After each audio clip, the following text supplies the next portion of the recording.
visitá-lo. Ele disse, não, que aqui eu vou fazer isso, que aqui eu vou fazer aquilo outro, que aqui eu vou estender, ali já vai ser uma sala de vídeo, eu vou adquirir uma televisão de 300 polegadas. Mas eu falei assim, mas você não tinha dito que tinha tudo isso? Não, eu tinha tudo isso na minha mente, nos meus projetos, né? Mas você estava falando como se tivesse. Mentiria, gente que mente que nem sente. É um postor que é em mim.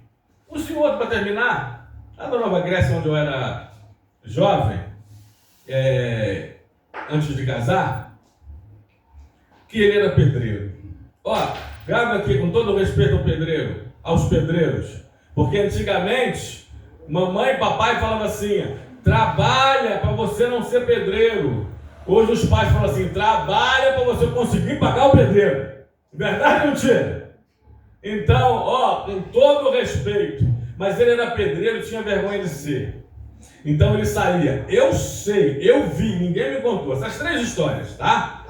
Ele saía de casa, arrumado, cedo. Irmãos, eu tô aqui social, né? Ele saía, acho que mais social do que eu. Um sapato, aquele sapato preto, engraxadíssimo, apelidado de mata barata no cantinho, vocês lembram? Bico fino, uma calça, sempre uma calça social, passadíssima, uma camisa social de manga, com gravata às vezes, camisa por dentro da calça, cinto bonitinho, com fivela, tá? E uma maleta famosa 007, vocês lembram? Uma famosa 007. Pegava ônibus, aí não tinha como deschavar, aí não tinha como mentir, né? Mas ele era pedreiro, ia trabalhar nas obras assim. Até que um dia era ônibus de bairro, ônibus de horário. Eu fui motorista, eu fui rodoviário, eu sei o que é isso. Ônibus de horário, ônibus de bairro, né? Tem passageiro certo de horário.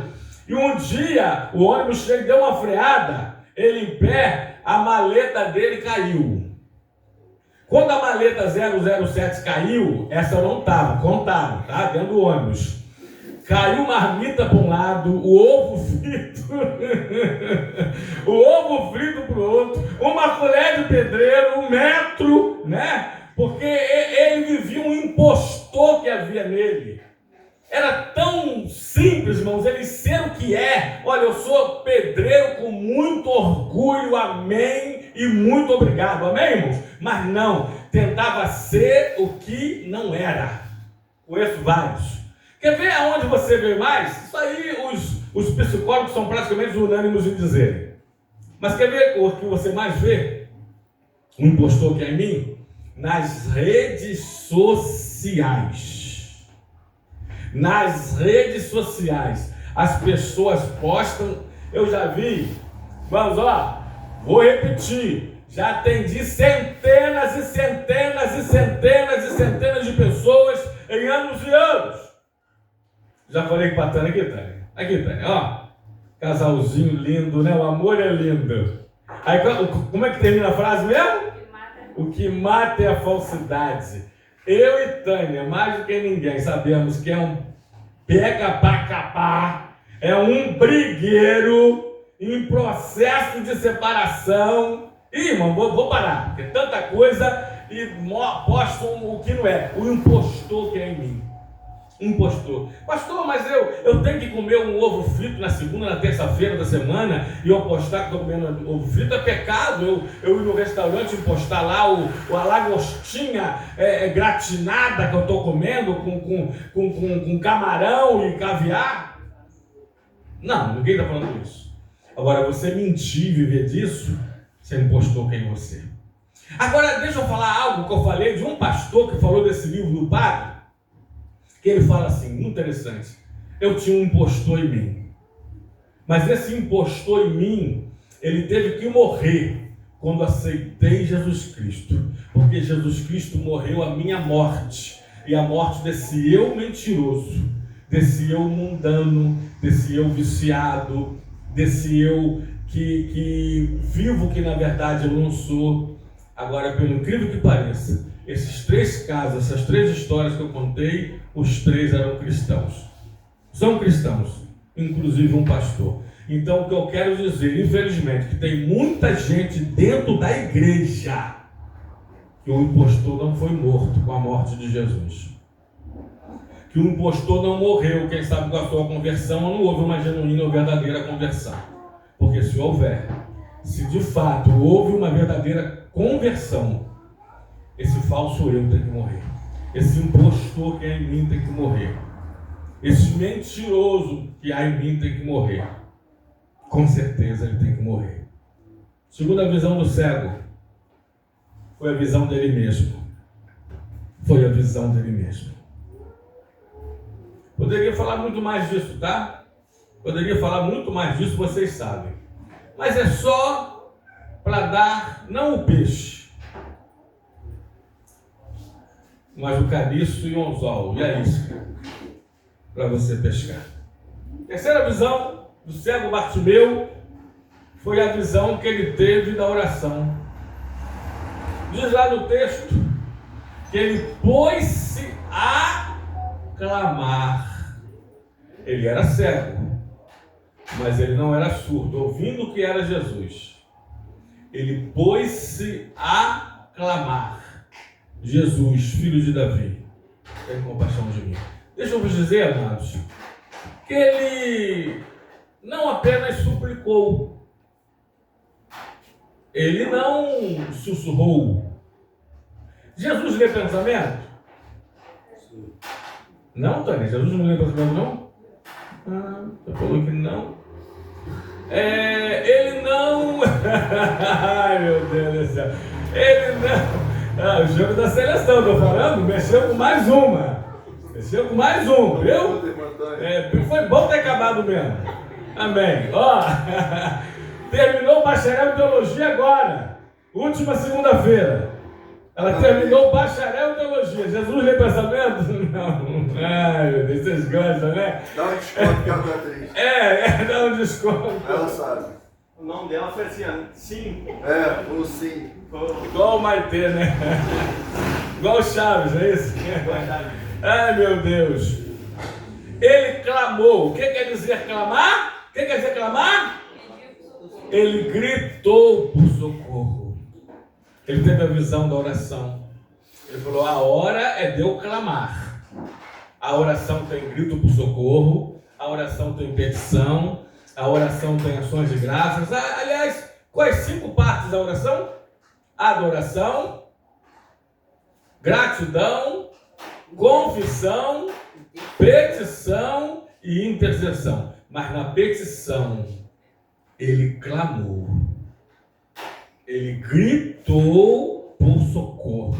Jesus, filho de Davi. Já falei a expressão messiânica. Davídica, rei de Davi, o rei de Israel, que viria e que reinaria. Tem compaixão de mim. Alguém vai dizer, lógico, evidente. A multidão seguia, cercava Jesus. Ele tinha que usar essa estratégia. E ainda o repreendiam para que ele se calasse. E aí ele passou a gritar mais ainda. Tem pessoas que tentam te parar. Tem pessoas que tentam te anular. Tem pessoas que tentam te paralisar. Mas meta e métodos. Meta e métodos. Ele tinha uma meta. Jesus. E ele usou um método: clamar, gritar por socorro. Ele teve a visão da oração.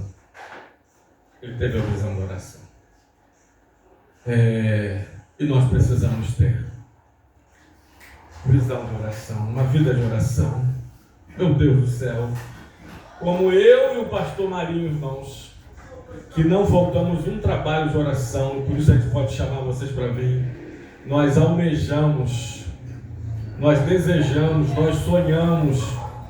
Só vocês podem fazer com que seja utopia, mas nós sonhamos com uma igreja intercessora, uma igreja que venha nos trabalhos de oração, uma igreja que não precisa fazer cine gospel, tela crente, fazer festival de pipoca para vocês virem. Uma igreja que não precisa fazer festa genuína, festa country, para a igreja vir. Uma igreja, eu ouvi falar, mas essa eu não tenho certeza, mais do que absoluta, colocar telão para assistir o jogo da seleção na igreja, no data show para a igreja vir. Nunca. A gente sonha com uma igreja que venha por culto de oração. A partir das 8 da manhã, os domingos, que as irmãs venham na consagração das irmãs no círculo de oração feminino. Que venham por oração. Porque existem causas de oração não respondida. Tânia, agora eu vou precisar de você. Natan e irmã Maria estão fazendo a melhor esfirra do mundo. Não vou fazer propaganda aqui agora, mas dizem que é melhor do que aquela concorrente.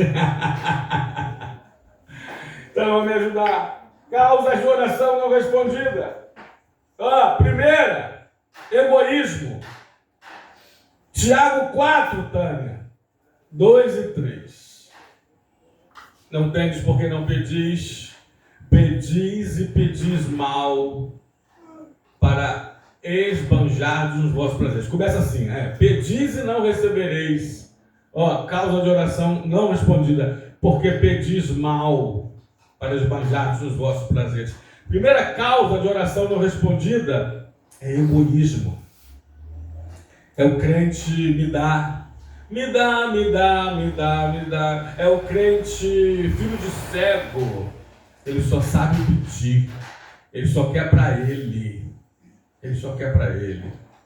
Irmãos, a igreja analisa a igreja. Essa frase é minha. A igreja analisa a igreja. Há muitos anos atrás, eu pastorei há mais de 30 anos. Alguns irmãos falaram assim para mim: olha, pastor, pode perceber que aquela irmã, quando ora, ela só ora por ela, pelo marido dela, pelos filhos dela, pela família dela. Nunca ninguém viu ela orando por ninguém, mesmo que se coloque os pedidos de oração na igreja. Vamos orar pela irmã fulana que está doente, vamos orar pelo irmão Beltrano que está desempregado. Pode observar que ela nunca ora. E eu passei a observar. Eu falei: meu Deus, é verdade. Ela só ora por ela, pela casa dela, pelo marido dela, pelos filhos dela. Só ora por ela, pelas coisas dela. Nunca ninguém tinha me falado, depois eu passei a perceber, orou por ninguém. Deus não atende essa oração egoísta. Primeira causa de oração não respondida. Segunda causa de oração não respondida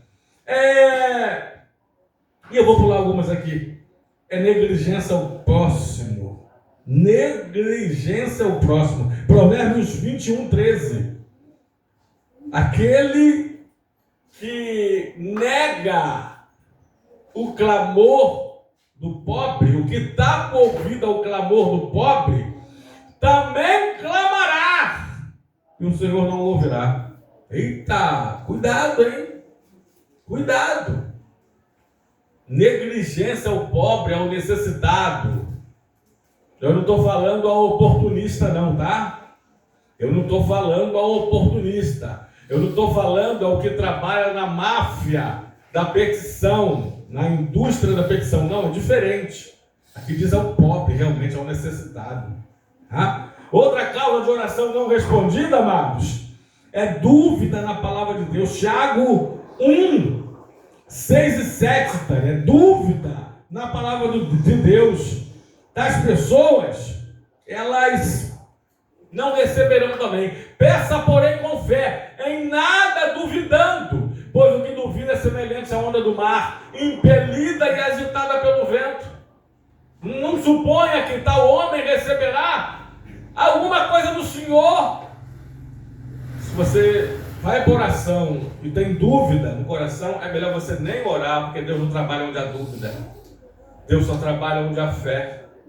Última aqui para terminar, última causa de oração não respondida, está no livro de Mateus 6, 7, que são vãs repetições, é ladainha, é oração farisaica.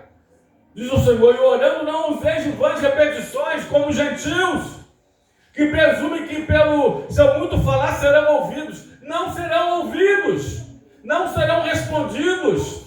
Orações que você pode gravar.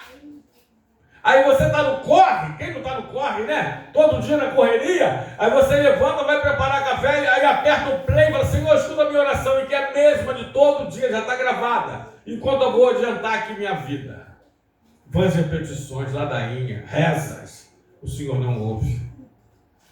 Pastor, mas então o que o Senhor ouve? Nos fala então sobre algumas causas de oração respondida.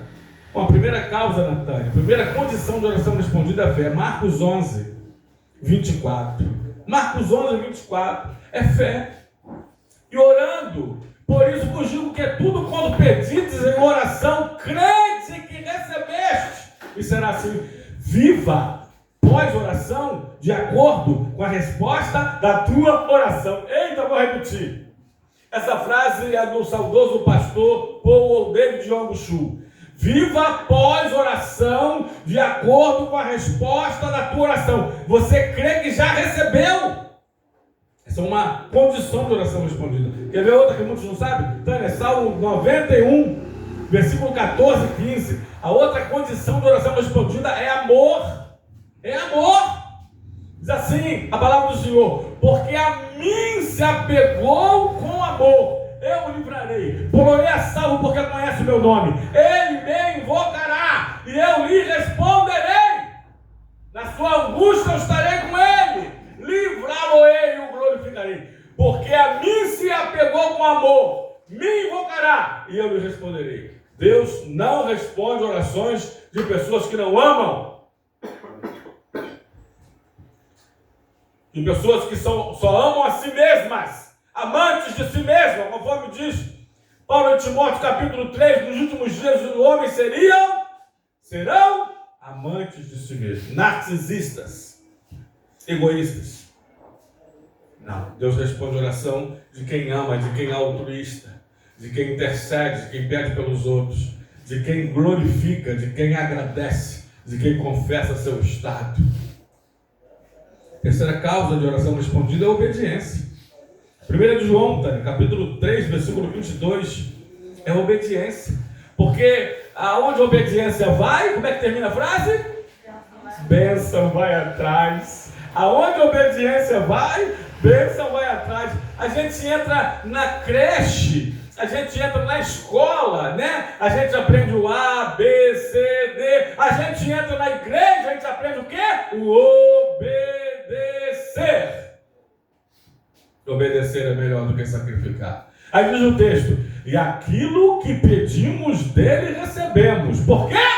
Porque guardamos os seus mandamentos e fazemos diante dele o que lhe é agradável. Eita, tem outras aqui. Mas vamos terminar com mais duas, tá? Só esperança. Salmo 40, versículo 1, diz assim a palavra do Senhor: esperei com paciência no Senhor, ou pelo Senhor, e ele inclinou para mim e ouviu o meu clamor. Olha lá, ouviu-me quando eu clamei por socorro, igual o cego Bartimeu. Esperança. Esperança. Último para terminar, irmãos, olha só, em nome de Jesus, em nome de Jesus. Eu falo aqui umas coisas, mostro na palavra, e quem tiver dúvida, tenta trazer o contrário na palavra. Tenta mostrar textos que provam o contrário, amados. Que eu, pastor Marinho, aqui, a gente dá um endereço. Dá um endereço. Toda oração é feita ao Pai, em nome do Filho, e com a ajuda do Espírito Santo. Tânia, João 16, 24. Condições de oração respondida. Pedir em nome de Jesus. Até agora nada tendes pedidos em meu nome. Pedi em meu nome e recebereis, para que a vossa alegria seja completa. Toda oração das Escrituras é feita ao Deus Pai. Toda oração no Novo Testamento é feita em nome de Jesus Cristo, Deus Filho, e com a ajuda do Espírito Santo. Aliás, só uns textos rapidamente. Jesus mesmo ensina, quando lhe pedem para ensinar a orar, e Jesus diz assim: vós orareis assim. Tânia, Mateus 6, a partir do 9. Pai nosso que estás nos céus, santificado seja o teu nome. E começa com uma adoração. Lembra das 5 partes da oração? E toda oração, já falamos, deve ser feita em nome de Jesus, com a ajuda do Espírito Santo. Está no livro de Romanos, capítulo 8. Capítulo 8, 26 ao 28, que diz que nós não sabemos orar como convém, mas o mesmo Espírito intercede por nós. Eu vou ler o texto todo. Tendo o Espírito semelhante nos assiste em nossa fraqueza. Também o Espírito Santo semelhantemente nos assiste em nossa fraqueza. Porque nós não sabemos orar como convém. Mas o mesmo Espírito intercede por nós. Sobremaneira, com gemidos inexprimíveis. Amém? Então a terceira visão que o cego teve foi a visão da oração. E aqui nós passamos para os irmãos algumas causas de oração não respondidas e algumas condições para a oração respondidas. Será que você se encaixou em alguma delas? Por que será que minhas orações não têm sido respondidas? Como tem sido a sua vida de oração? Ou por que será que as minhas orações têm sido respondidas? Quais as condições dela? Temos aqui algumas para o nosso entendimento espiritual. Quarta visão do cego Bartimeu. Além dele ter a visão do Senhor, além dele ter a visão de si mesmo, ele teve a visão de Jesus, Jesus, filho de Davi. Ele teve a visão de si mesmo. Ele sabia que ele era cego, mendigo e estava à beira do caminho. Ele teve a visão da oração. Ele soube usar uma parte da oração dentro da petição, chamada clamor, que é gritar por socorro. E a oração tem parte, quer ver? Só para provar isso. Livro de Filipenses, capítulo de número 4, versículo 6. O 7 vai falar a paz, mas vamos terminar com o 7 mais o 6. Não andeis ansiosos de coisa alguma. Em tudo, porém, sejam conhecidas diante de Deus as vossas petições, pela oração e pela súplica e com ações de graças. Está vendo? Aqui mencionou algumas. A terceira visão que ele teve foi a visão da oração. Mas a quarta visão que ele teve foi a visão do caminho. Foi a visão do caminho. Ele estava à beira do caminho, no começo da passagem, no começo da história, antes dele encontrar Jesus, antes de Jesus o encontrar, antes dele clamar ao Senhor, antes do Senhor parar e mandar chamá-lo, ele estava à beira do caminho. Mas o texto, a passagem, a história de Bartimeu aqui, termina dizendo que ele seguiu Jesus estrada fora. Ele teve uma visão do caminho. E deixa eu vos dizer, amados, que o caminho é estreito. O caminho é estreito. A porta é estreita. Bota aí, Tânia. Mateus 7. Mateus 7, 13 e 14, não fala a memória. Entrai pela porta estreita, porque larga é a porta, e espaçoso o caminho que conduz para a perdição. E são muitos os que entram por ela, por essa porta, e andam por esse caminho espaçoso. Mas estreita é a porta, e apertado o caminho que conduz para a vida eterna. São poucos os que acertam com esta porta e com esse caminho. Sem lembrar que a porta é Jesus e o caminho é o próprio Jesus, em primeira instância. A porta é Jesus? Pera, vamos lá. João 10, 9. Jesus diz: eu sou a porta. Aquele que entrar por mim será salvo.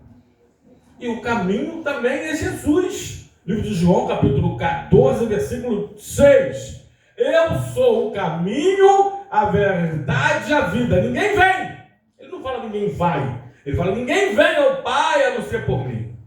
Mas, irmãos, aqui para nós, eu fico admirado quando o pastor Marinho, com 74 anos, diz: olha, eu acho que aqui ninguém tem mais dificuldade de lutar contra si mesmo para servir Jesus como eu. 74 anos. Não venha me dizer que é fácil negar a si mesmo. Dizer não para você todo dia. Mortificar a carne. Aliás, Tânia, livro de Lucas, capítulo 9, versículo 23, Jesus diz assim: e dizia Jesus a todos: se alguém quiser, se alguém quer vir após mim, a si mesmo se negue. Não venha com mentiras e dizer que é fácil se negar. Negar a si mesmo. Aquilo que você quer fazer e tem vontade de fazer, que quer que a sua carne realize. Porque não é. E não é à toa que Jesus está dizendo: ó, primeiro se resolva, depois vem e siga-me. Se ele dizia a todos: se tem alguém que quer vir após mim, a si mesmo se negue, se renuncie. Dia a dia tome a sua cruz. Sabe quem tomava a cruz naquela época? Cruz não é seu salário mínimo.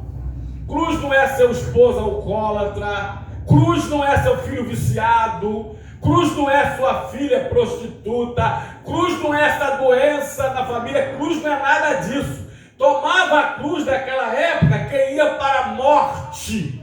Jesus está dizendo: dia a dia se mate, mortifique a sua carne, o seu ego, o seu hobby, a sua agenda que não se enquadra na minha, o seu horário que não bate no meu, as suas vontades que vão contra a minha.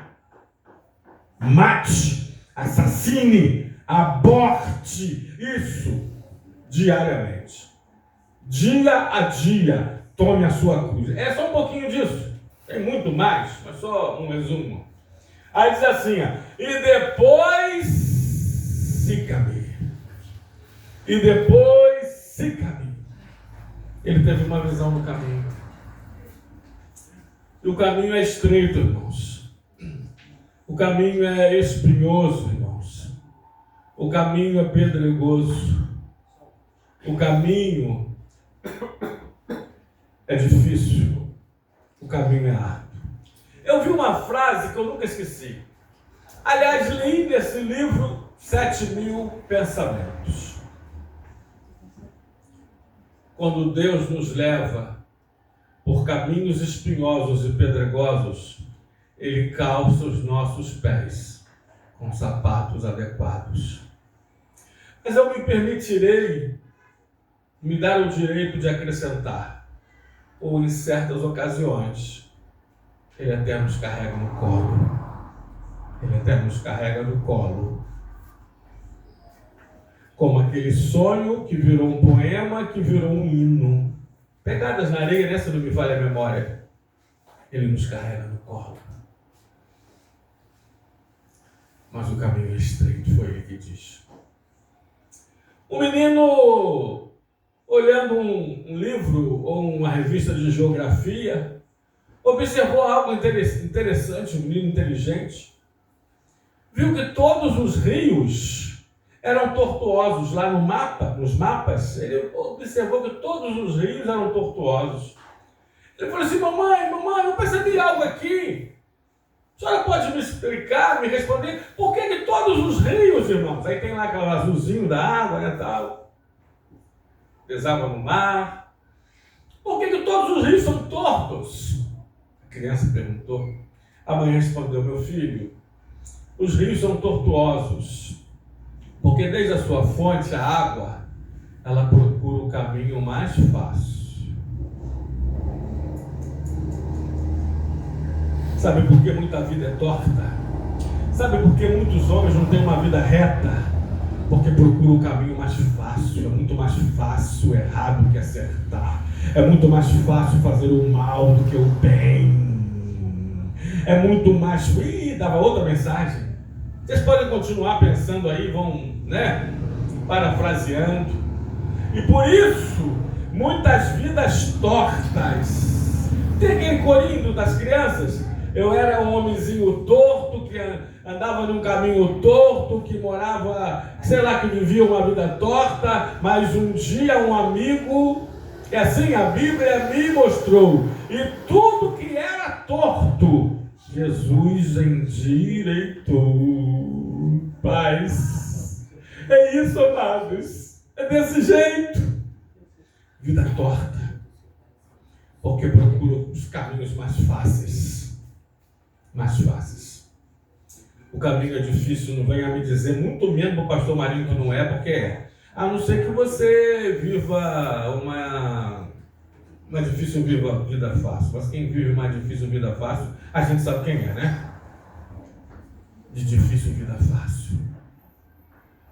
Mas para servir a Deus fielmente. Né? Para muitos, eu parabenizo os que venceram. Porque, graças a Deus, eu vou falar da minha casa, tá, irmão? Vou falar da minha família. Sou flamenguista. Meu filho é flamenguista, meu genro é flamenguista, aliás, minha filha é flamenguista, minha esposa é mengão, a minha neta já nasceu campeã, né? Mas nunca deixamos, já teve vários jogos do Flamengo nos dias horários do culto, nunca deixamos de vir por causa do jogo do Flamengo. Então, vai ser por causa da seleção que a gente vai deixar? Jamais. Jamais. Agora, para muitos que gostam, nós gostamos, e nós gostamos, não sou fariseu não, e nós gostamos, vou continuar assistindo os jogos da Copa enquanto não atrapalhar a agenda de Deus da minha vida, da obra de Deus, da casa de Deus, vou continuar, escuta o que eu estou falando. Agora, para muitos, ter que desligar a televisão ou não ligá-la para vir ao culto, não deve ser fácil, mas se venceu, vou repetir, mas se venceu, eu glorifico a Deus por pessoas que, mesmo sabendo que o caminho é difícil, é estreito, continuam trilhando por ele. Sabe o que eu falo para os que evangelizam praticamente todos os dias? Tem pessoas que falam assim, pastor, realmente esse é o melhor caminho. Aí eu pergunto assim, se esse é o melhor caminho, por que trilhar por outros? E pastor, é verdade. Mas acontece? Prefere o caminho mais fácil. Mas há caminhos que para o homem parece ser bom, mas o fim deles será caminhos de morte. Amados, que Deus nos abençoe com essa palavra. Que essa palavra possa te pegar. Que essa palavra possa te sacudir. Que aprendamos com as visões do cego Bartimeu. Que Deus nos abençoe em nome de Jesus.